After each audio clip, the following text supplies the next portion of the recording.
KIIFB masala bond കേസിൽ മുഖ്യമന്ത്രി TM. Thomas Isaac ഇന്ന് ഇഡിക്ക് മുന്നിൽ ഹാജരാകില്ല. ലോക്സഭാ തെരഞ്ഞെടുപ്പ് പ്രചാരണം നടക്കുന്നതിൽ ചോദ്യം ചെയ്യലിന് ഹാജരാകാനില്ലെന്ന് ഇ.ഡി.യെ അറിയിക്കും. വിഷ്ണു സുരേഷ് വിവരങ്ങളുമായി കൊച്ചിയിൽ നിന്ന് ചേരുന്നു. വിഷ്ണു, ഗുഡ് മോർണിംഗ്, പറയൂ. Good morning. മസാല ബോണ്ട് കേസുമായി ബന്ധപ്പെട്ട 6ാം തവണയാണ് തോമസ് ഐസക്കിന് ഇ ഡി നോട്ടീസ് നൽകുന്നത്. പക്ഷേ ഇത്തവണയും താൻ ഹാജരാകുന്നില്ല എന്ന് തോമസ് ഐസക് ഇ ഡിയെ അറിയിച്ചിട്ടുണ്ട്. നിലവിൽ ഈ സമൻസ് സ്റ്റേ ചെയ്യണമെന്ന് ആവശ്യപ്പെട്ട് തോമസ് ഐസക് കോടതിയിൽ സമർപ്പിച്ച ഹർജിയിൽ ഇ ഡിയോട് ഹൈക്കോടതി വിശദീകരണം തേടിയിട്ടുണ്ട്.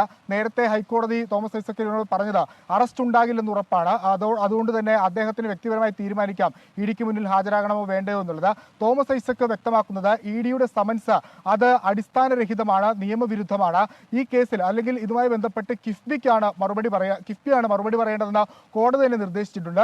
പിന്നെ എന്തിനാണ് തനിക്ക് സമൻസ് അയക്കുന്നത് എന്നുള്ളതാണ് തോമസ് ഐസക് ഉന്നയിക്കുന്ന പ്രധാനപ്പെട്ട ചോദ്യം. ഈ ഹർജി സമൻസ് സ്റ്റേ ചെയ്യണമെന്ന് ആവശ്യപ്പെട്ട ഹർജിയിൽ എൻഫോഴ്സ്മെന്റ് ഡയറക്ടറിന്റെ വിശദീകരണം ഉൾപ്പെടെ 18ാം തീയതി പരിഗണിക്കും. ജസ്റ്റിസ് ദേവൻ രാമചന്ദ്രൻ അധ്യക്ഷനായ ബെഞ്ചാണ് ഈ ഹർജി പരിഗണിക്കുക. Okay, thank you.